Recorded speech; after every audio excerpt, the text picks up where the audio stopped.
El siguiente ponente acaba de llegar esta mañana y es José Ramón Alonso, otro de los tradicionales en Nauka Bilbao, que siempre que habla de neurociencia pues nos deja el cerebro un poco peor de lo que empezó, nos lo deja más alucinado, ¿no?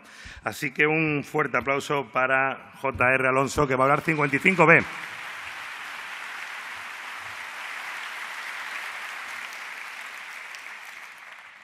Buenos días. Gracias por dejarme estar aquí. Cuando oía a Susana y a Emilio hablar de 40 bajo cero, digo, como en Burgos. Pero yo vengo de un sitio así. Vengo de un sitio donde todavía hay lobos y los ríos, o lo que queda de ellos, se hielan en invierno. Ahora tenemos televisión y tenemos calefacción y tenemos electricidad, pero durante miles de años no hemos tenido nada de eso. Lo único que teníamos para esas largas noches de invierno era esto.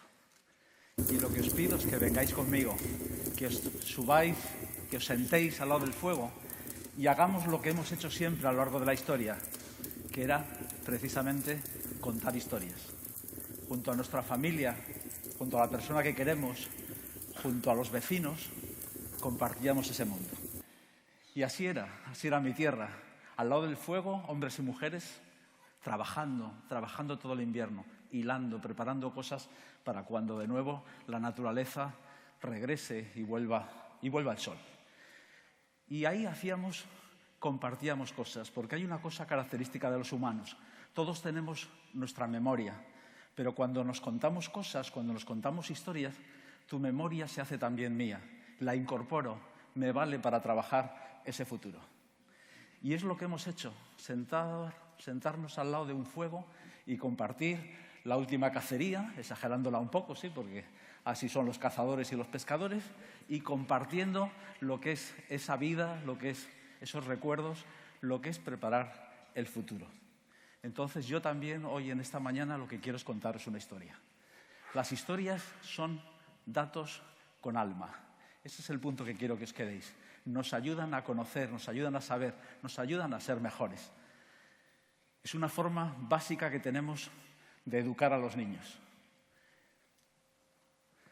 Chesterton dice que a los niños les hablamos de dragones no porque existan, sino para que sepan que se les puede vencer. Y es también como yo consigo que tú mires el mundo que yo veo. Y es también como consigo poner ideas en el mundo, a base de contar historias. Y es curioso porque esto tiene un enorme poder en nuestra mente. Como os pongo ahí, si os hablo de perfume, os hablo de café, la parte del cerebro olfatorio se pone en marcha, se activa. Vuestro cerebro está oliendo, aunque no haya ahí ningún café como el de esta mañana. Luego las personas que leen novelas, que leen cuentos, su cerebro cambia y se hace más empático, nos permite relacionarnos mejor con otras personas. Cuando oímos la peripecia de un personaje, de un héroe, el héroe es básico en todas las culturas del mundo, pensar en Ulises, pensar en Simbad, Zengé, son marinos, que son valientes no porque no tengan miedo, sino porque tienen miedo y lo superan. Esas son las historias de nuestra civilización. Y cuando eso sucede, nuestro cerebro se inunda de esa hormona. Yo no me gusta lo de hormona del amor, es mejor la hormona social. Y, en cambio, cuando nos cuentan una frase hecha, un cliché, nada sucede en nuestro cerebro. Eso no le interesa, eso no es una historia de verdad. El viaje del héroe, ya os lo he contado, es la fundación, desde la literatura más antigua hasta las obras más modernas. Y finalmente, en el clímax de la historia, nuestro cerebro libera cortisol, una hormona del estrés que nos genera un potente vínculo emocional con lo que estamos viviendo. La historia que os voy a contar empieza con este hombre, Oscar Vogt, que se dedicó a intentar entender cómo funcionaba el cerebro, a entender dónde estaba el genio, y le pidió a su país, Alemania, que estudiara el cerebro de una persona muy concreta porque se lo habían pedido los amigos en ese momento de la Unión Soviética. Es el único caso de un instituto de investigación dedicado a un único cerebro, el cerebro de Lenin. Vogt, como buen investigador, dijo que necesitaba mucho dinero, mucho personal, grandes equipos y muchos metros cuadrados de laboratorio. Pero al final cortó 32.000 secciones del cerebro de Lenin. Y, según dicen, les dijo lo que quería oír, pero rápidamente Alemania y Rusia rompieron relaciones y el ejército Bueno, Alemania le declaró un traidor y le mandó al ejército a edad avanzada, como veis.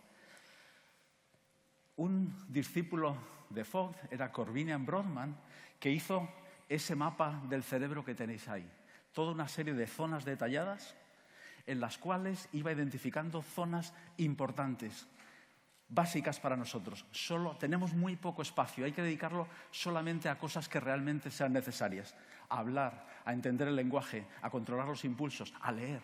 Tenemos zonas que si se estropean, perdemos la capacidad de leer. Recientemente, ese mapa que hemos usado a lo largo de todo el siglo XX, durante décadas, que ha sido básico, ha sido superado por el proyecto Conectoma Humano. 1.200 voluntarios se han prestado para que se recoja de cada uno de ellos una cantidad ingente de datos. 112 grupos de información. Un electroencefalograma es un grupo de información. Y con todos ellos se ha hecho un desarrollo como nunca antes habíamos conocido del cerebro humano. Hemos tenido los datos de neuroimagen, los hemos procesado con minería de datos, hemos utilizado una herramienta de inteligencia artificial, lo que se llama el clasificador, y el clasificador ha encontrado en nuestros cerebros, en el de todos nosotros, nuevos bordes, nuevas áreas. Bueno, si eso es así, lo siguiente es ponerlo a prueba, ver si realmente esto funciona. Hemos pasado de tener 83 áreas corticales identificadas a 180, más del doble. De muchas de ellas todavía no sabemos para qué valen, no sabemos qué es lo que hacen. Y esto es solo el comienzo. No hemos terminado al identificar cómo realmente es el cerebro humano, sino es el punto de partida. Iremos entendiendo para qué vale cada una de esas regiones. Nuestros cerebros son diferentes, no somos ratones.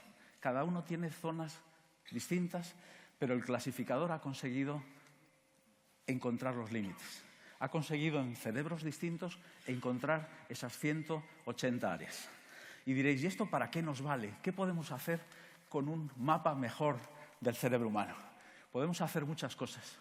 La primera es que entenderemos qué es lo que hace cada una de estas áreas, tanto en personas sanas como en personas enfermas. Luego, los cirujanos tienen que saber muy bien, si están operando un tumor, hasta dónde pueden quitar. Ahora sabremos mucho mejor dónde es la barrera, hasta dónde puedes ir sin afectar a una función diferente. También entenderemos cuáles son los efectos de la genética en esa estructura cerebral. De la estructura iremos a la función, la que algunos llaman mente. Y finalmente, si sabemos cómo funciona el cerebro humano, podremos entender el comportamiento de esta especie tan interesante que somos nosotros. Pero bueno, el título de la charla era 55B. Y entonces, ¿qué es 55B y para qué vale? 55B es una de esas 180 áreas desconocidas hasta hace muy poco y que ahora por primera vez hemos puesto en el mapa. Igual que Sinbad, igual que Ulises, igual que aquellos españoles que se subieron en 3 barcos diminutos y se lanzaron a cruzar el Atlántico, ahora tenemos un mapa. Tenemos un mapa que es de dónde salimos y a dónde queremos llegar. Y entre medias, entender y poner los lugares en el mapa. Y uno de ellos es 55B. 55B es de las zonas que sí que se sabe para qué valen. 55B se ilumina, empieza a disparar las neuronas, empieza a decirnos quiénes somos cuando alguien nos cuenta una historia. Muchas gracias.